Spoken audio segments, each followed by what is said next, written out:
masuk ke dalam surga, sebelum masuk ke surga, hisab, sebelum itu semua, ketika tegak di padang mahsyar, tegak berdiri, yaumal tafatis saqu bis-saq, hari itu betis berjumpa dengan betis.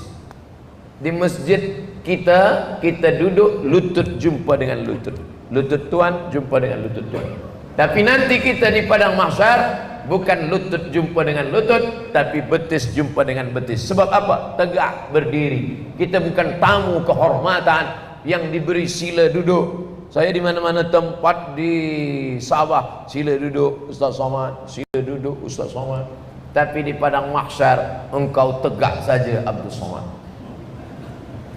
Betis berjumpa dengan betis, tegak berdiri. Datang orang menghadap Nabi Adam alaihissalam. Adam, tolong kami Adam, tak sanggup kami tegak ni Adam. Panas terik sejengkal dari kepala. Ada yang tenggelam kerana peluhnya sampai ke lutut, ada yang tenggelam kerana peluhnya hingga ke pinggang, ada yang tenggelam kerana peluhnya hingga ke leher. Tolong kami Adam. Kata Adam, aku malu menghadap Allah, karena dulu kata Allah, la taqraba hadhihi syajarah, jangan dekati buah kuldi. Aku bukan dekati. Kata Allah, jangan dekati. Aku bukan dekati, aku makan. Allah melarang Adam, la taqraba hadhihi syajarah, jangan dekati pokok ini. Bukan dia dekati, dia makan. Tapi kemudian dia sadar. Itulah doa dia yang kita baca tiap pagi, petang, siang, malam.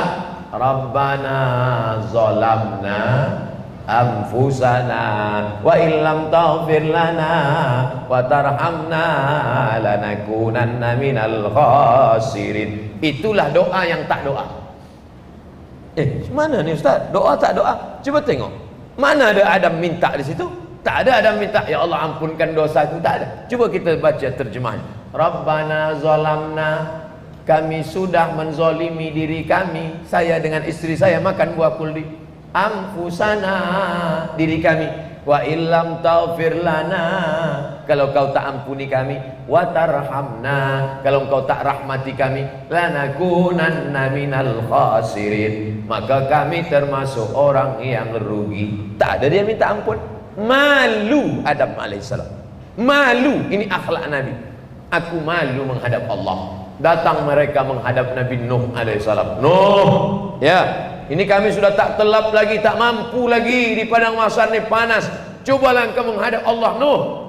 Kata Nabi Nuh, aku malu menghadap Allah. Aku ada anak lelaki namanya Kan'an. Masa datang hujan, aku ajak anakku ke atas sampan. Ya bunayyarkab ma'ana, wahai anakku Kan'an, marilah naik ke atas sampan ayah. Apa kata Kan'an? Sa'awi ila jabalin ya'simuni minal ma'. Aku tak perlu naik ke sampan ayah, aku cukup naik ke atas bukit dan aku selamat. Sombong, angkuh.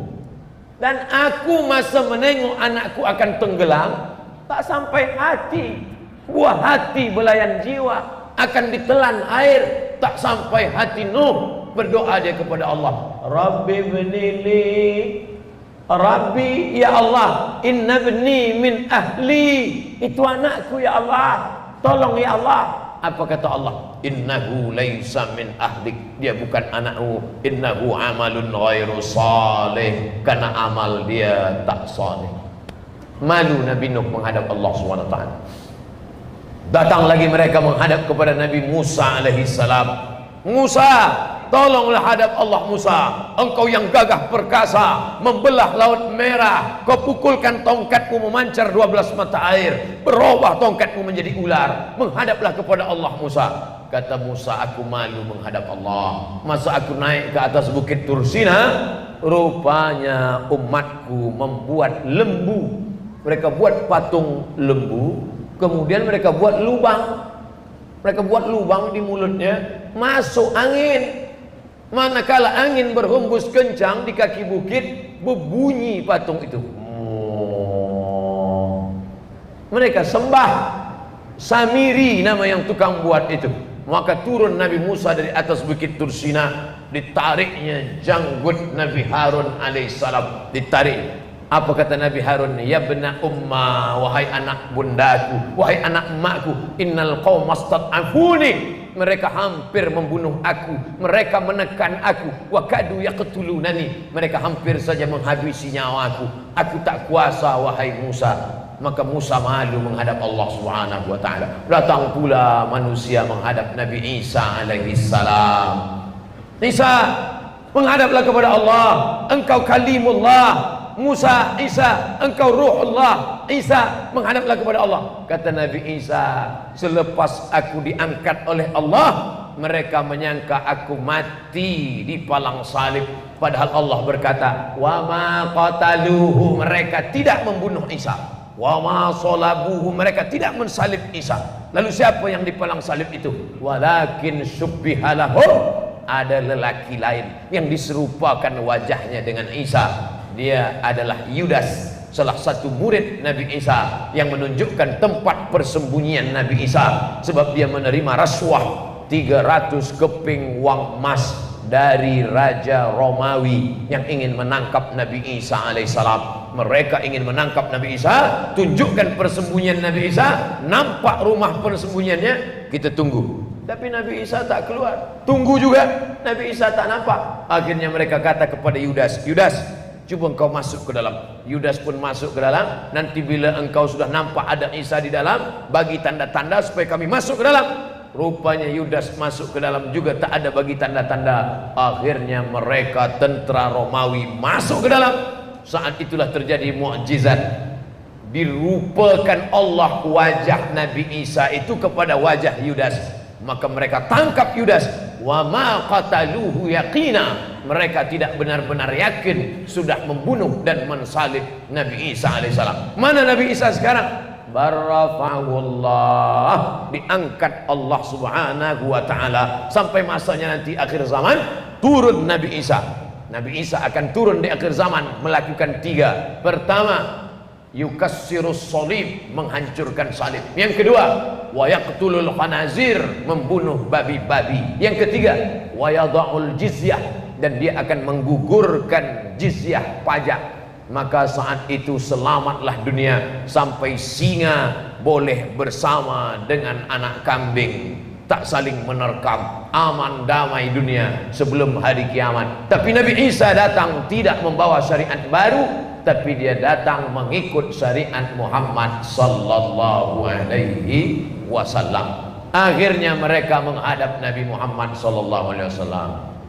Ya Muhammad, kami sudah menghadap Adam semua, tapi semuanya malu menghadap Allah karena adab mereka. Tolonglah Muhammad. Muhammad sallallahu alaihi wasallam belum meminta, sudah dikabulkan Allah. Nabi Musa meminta, baru dikabulkan Allah. Rabbishrahli sadri wa yassirli amri wahlul 'uqdatam min lisani. Nabi Musa minta dulu baru dikabulkan Allah. Tapi Muhammad sallallahu alaihi wasallam, Allah beri dia. Apa kata Allah? Alam nashrah laka sadrak, bukankah dadamu sudah kami lapangkan? Sebelum kau minta sudah aku bagi ya Muhammad. Mengapa begitu? Karena Allah berkata dalam surah Ad-Duha, wala saufa yu'tika rabbuka fatarda. Memang Allah membezakan Muhammad SAW dengan Nabi yang lain. Nabi yang lain Allah sebut namanya, ya Adam uskun anta wa zawjukal jannah, ya Yahya khudhil kitaba biquwwah, ya Zakaria, ya Isa inni istafaituka 'alan nasi. Tapi Muhammad SAW tak ada ayat dalam Quran ya Muhammad, tak ada. Allah panggil dia dengan panggilan kelembutan, ya ayyuhar rasul balligh ma unzila ilaika min rabbik, ya ayyuhan nabi jahidil kuffara wal munafiqin. Allah pun menggunakan kelembutan, maka kita pun tak menyebut dia Allahumma salli ala sayyidina, Allahumma salli ala nabiyyina, Allahumma salli ala syafi'ina, Allahumma salli ala maulana, Allahumma salli ala nabiyyina wa syafi'ina wa maulana wa sayyidina Muhammad sallallahu alaihi wasallam. Saya pun Tak ada tadi dipanggil, mari kita dengarkan tazkirah yang akan disampaikan oleh Al-Fadil Abdul Somad. Belum pernah selama di Sabah ni tiba-tiba saya dipanggil, mari kita dengarkan tazkirah yang akan disampaikan oleh Abdul Somad. Tak ada. Ada adab, ada akhlak. Allah pun mengajarkan kita berakhlak kepada Nabi Muhammad sallallahu alaihi wasallam. Akhirnya macam mana? Muhammad sallallahu alaihi wasallam lah yang sanggup menghadap Allah kerana dia suci bersih. Dan akhirnya apa keistimewaan umat dia? Umat engkau yang paling kecil, umat engkau paling pendek umurnya, umat engkau paling pendek badannya, tapi umat engkau yang dulu masuk ke dalam surga. Ini keutamaan umat Muhammad sallallahu alaihi wasallam. Habis 15